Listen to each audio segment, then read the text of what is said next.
Ladies and gentlemen, this is very hush-hush. Tonight, the secret word is radio. R-A-D-I-O. Really? You bet your life!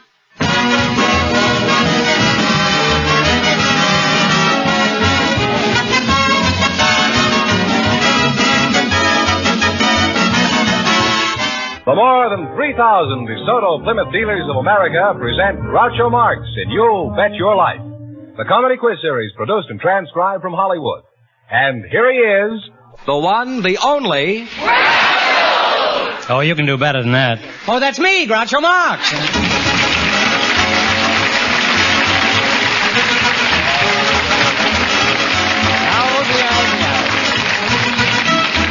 Thank you. Well, here I am with $2,500 for one of our couples tonight. George Fenneman, who's supposed to try for it? Just before we went on the air, our studio audience selected a bachelor and a spinster, and here they are. Miss Dorothy Kent and Mr. Bob Davis. Meet Groucho Marx. And if you say the secret word at any time we're talking, I'll pay $100 in cash instantly. It's a common word, something you'll find around the house. So we have a bachelor and a spinster, eh? Miss Dorothy Kent? That's right. In what town did you begin your career as a spinster? I was born in Buffalo, New York. And Mr. Davis? Bob Davis, huh? Where did you start being a bachelor? Pittsburgh, Pennsylvania. What is your occupation, Dorothy? I'm a school teacher. A school teacher? That's right. Well, why is it you never married? You're a nice-looking girl. Well, I've never found the man who made more money than I did as a school teacher, even though their salaries are low enough. You must have met some pretty low men in your career.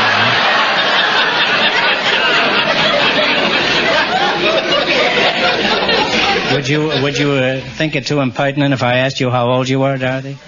No, I'm 43. Well, you don't look it. You look about 33. Thank you very much. What about me? And Bob? How old are you, Bob? Well, I'm approaching the half-century mark. You have, huh? Which century? The half. And why haven't you married? Well, Mr. Davis? I just want to take my time. I don't want to rush into that. Serious with that. Well, frankly, you haven't been acting like a jet plane so far. How long do you think a man should know a girl before he takes any serious steps? Oh, I'd say about 2 or 3 years. You think people should wait 2 or 3 years before they get married? No, before they get engaged. Well, you're pretty near the slowest man I ever met. Are you sure you're not a statue from Pershing Square? Will you turn around? I want to see if there's a pigeon on you. Now, Dorothy, how would a marriage-minded woman like you encourage a creeping Casanova like him to pop the question? Well, I think one way would be to flatter him, or perhaps find his weakness. Well, you have a weakness, Bob, that you would care to discuss? No. In addition to rushing headlong into everything. Now, Bob, what sort of work do you do? Well, right now I'm in between jobs. I've done a lot of selling, and I'm just sort of looking into television. Oh, you're going to sell the sets, huh? Well, I don't know. I'm just looking into it. Mm-hmm. Well, you keep looking into it. All the sets will be sold by the time you... Well, in other words, at the moment, you're at leisure. Is that right? I fool around a little bit with radio.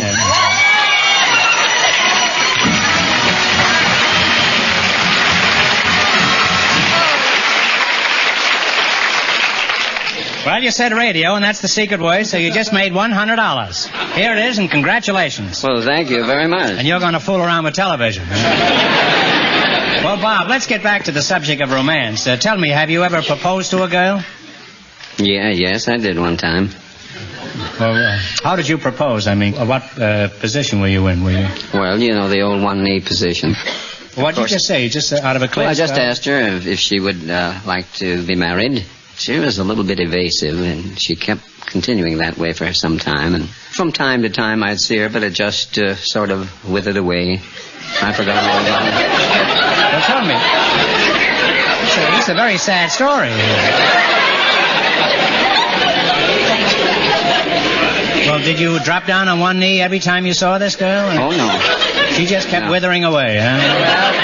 No, I found out later on that from friends and acquaintances that I thought I was in love with her, but she was really more in love with herself than I was with her.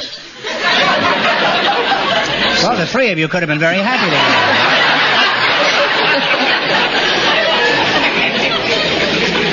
Now, what qualities do you think a woman should have in order to be eligible for your affections? You're a fine-looking broth of a boy. Well, I think she should be kind and considerate, fairly intelligent, and above all, a good sense of humor. That's important. Oh, very important, yeah. Would you say you had a good sense of humor, Dorothy? Yeah? I think I have. Well, let's find out. Tell us a joke, huh? Any old joke that happens to be kicking around. I don't care, Dorothy, huh? Just remember you're on the air, that's all. Perhaps you've heard about the deep-sea diver who met a mermaid, and he was so polite to her that he died. No, that's...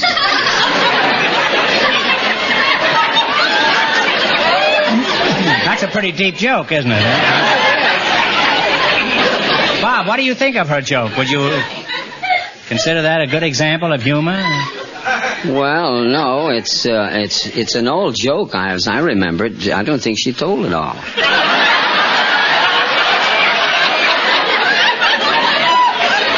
Well, it seems to me it was kind of short. Would you mind telling us the balance of it, huh? Well, as I remember it, it's a deep-sea diver met a mermaid, and he died because he dipped his head.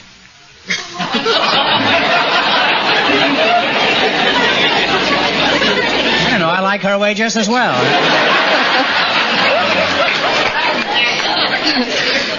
See, your way, you know there's no joke. With her way, there's always a little uncertainty about it.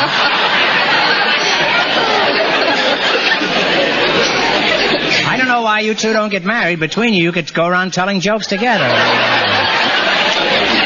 You could be another Burns and Allen.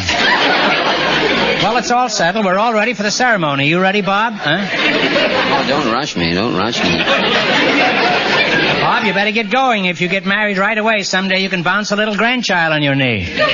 What a thrill that'll be. A little tot only 2 years old and you 196.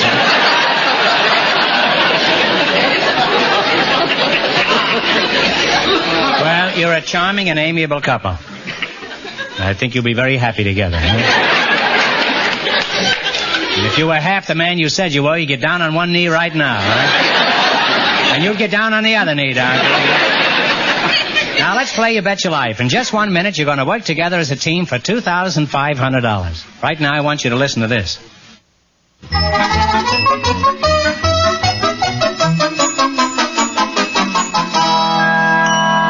Now then, let's see how well you two will do in the quiz. Fenneman, tell them how to play You Bet Your Life. Each of our three couples has $20. They bet as much of that 20 as they want on each of 4 questions. The couple that earns the most money gets a chance at the $2,500 question at the end of the show.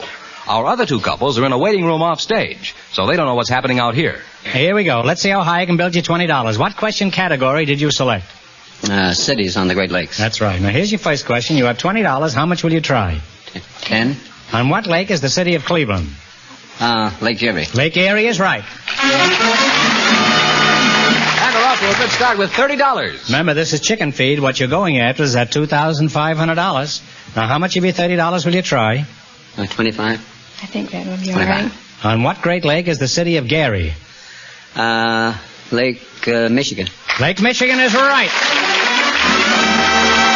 They're climbing now. They have $55. All right, you have $55, and here is your third question. How much are you going to bet? All right. 55. 55, huh? On what lake is the city of Rochester?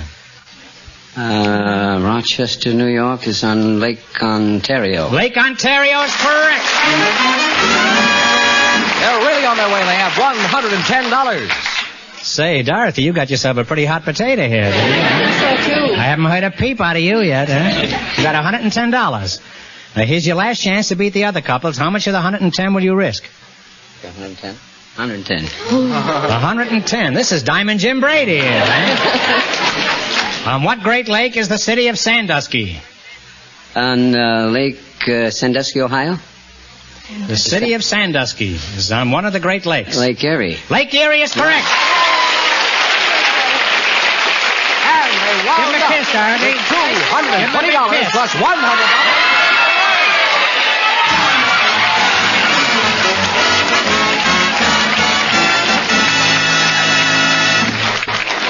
Thanks and good luck. Don't sneak away now. They'll be married by 10 o'clock, these two. Now, don't sneak away. You still have a chance at the big question. Our next couple has been in a waiting room off stage, Groucho, so they don't know the secret word is radio. Just before we went on the air, our studio audience selected a baker and a housewife, and here they come. Mrs. Etta Daly and Baker Luther McCann meet Groucho Marx. And if you say the secret word at any time we're talking, I'll hand over $100 in cash instantly. It's a common word, something you'll find around the house. Mrs. Etta Daly, huh? That's right. How long have you been a housewife? As long as I've been married. Gonna have trouble with her, I can see. What does your husband do, Mrs. Daly? Well, right now he's training horses. He's given them their basic training, and in April he's going to take 2 of them to the track. But Basic training? Mm-hmm. That's right. Are they in the service? How did you meet your husband?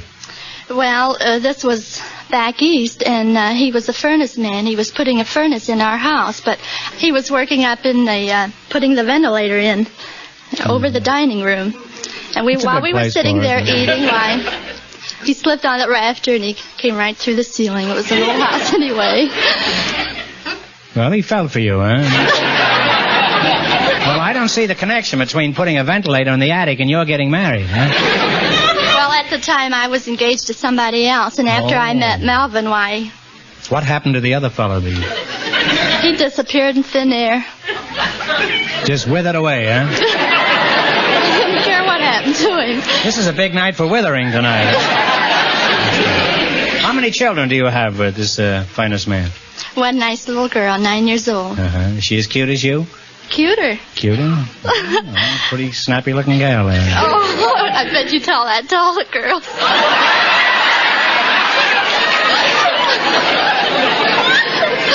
Well, I rarely say it to any of the men, huh?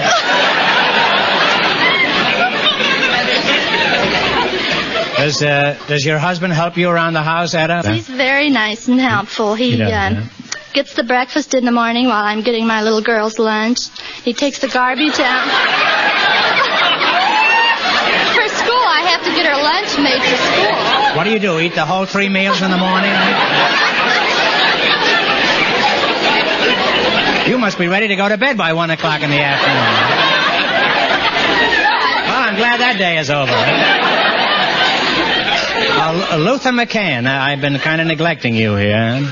Are you married, Luther? Yes, sir. Mm-hmm. So you're a baker, huh? That's right. Well, tell me, Pumpernickel, exactly where do you do your baking, huh? Well, in an oven.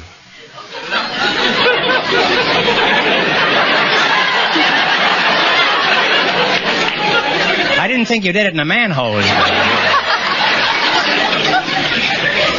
I mean, what bakery? Well, I'm with Humphrey's Bakery at the Farmer's Market, 3rd and Fairfax. Mm-hmm. Tell me, Apple Dumpling, do you help your wife? Do you help your wife around the house? No. Why not? You're too busy bending over a hot stove, huh? I work nights most of the time. Too busy sleeping. You ought to eat some of your yeast cakes, then you could rise in the morning, huh? I just read a very revealing book about cookies. It's called Let 'Em Eat Cheesecake by Earl Wilson. Unfortunately, you can't get that kind of cheesecake in a bakery. Although they have some nice cookies there.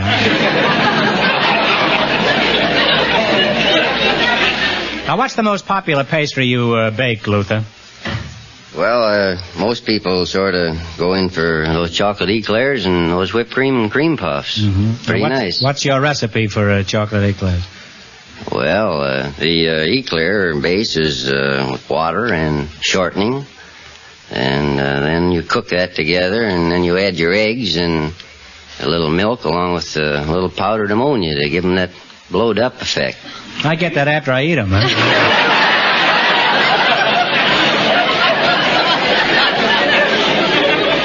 Now let's play You Bet Your Life for $2,500. If you run your $20 into more than the other couples, you get the chance at the big question later.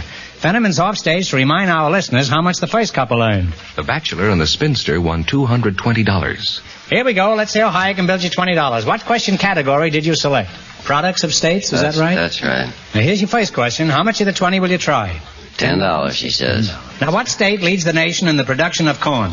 All right. Now you can take one answer between you. Decide between you and then tell me. Tell him. Did you say Kansas? Yeah. Kansas? No, I'm sorry. It's Iowa. Now you have $10. Remember, you're going for $2,500 tonight. That's the big prize. Now, how much of your 10 will you try? That's all of it. Huh? Any way you say. You going to bet all of it? Mm-hmm. What southwestern state leads in the raising of beef cattle and in oil production? Texas? Texas is right. And now they're on their way. They have $20. Now you have $20. Here's your third question. How much will you bet? Let's bet all of it. Oh, just bet 25. You might be. Well, You only have 20. How can you bet 20? Thought you said 30. You're not going down to the bank and borrow 5, are you? Why don't you bet 30 while you're at it, huh? All right, take a Let's chance. bet it all. You're going to bet $20? What state makes more automobiles than any other state? Michigan. Michigan is right. They're climbing now. They have $40. You're climbing high up here. You've got $40, and here's your last chance to beat the other couples. How much of the 40 will you try? All of it. Now you can bet 30 if you want to. You're going to bet 40? Lady says all of it. Shoot it. Was that all right That's with you? okay with me. What is the leading coal mining state in the nation? Coal mining. Coal mining. Pennsylvania, I think. Pennsylvania. No, I'm sorry. It's West Virginia. Oh. West Virginia. And you lost all your money, and we can't have that, so I'll give you one more chance. Answer this question correctly, and you'll win $10. And please, no help from the audience. Are you ready? Think hard now. Who is buried in Grant's tomb? Grant, but I wish General I was. Grant is right.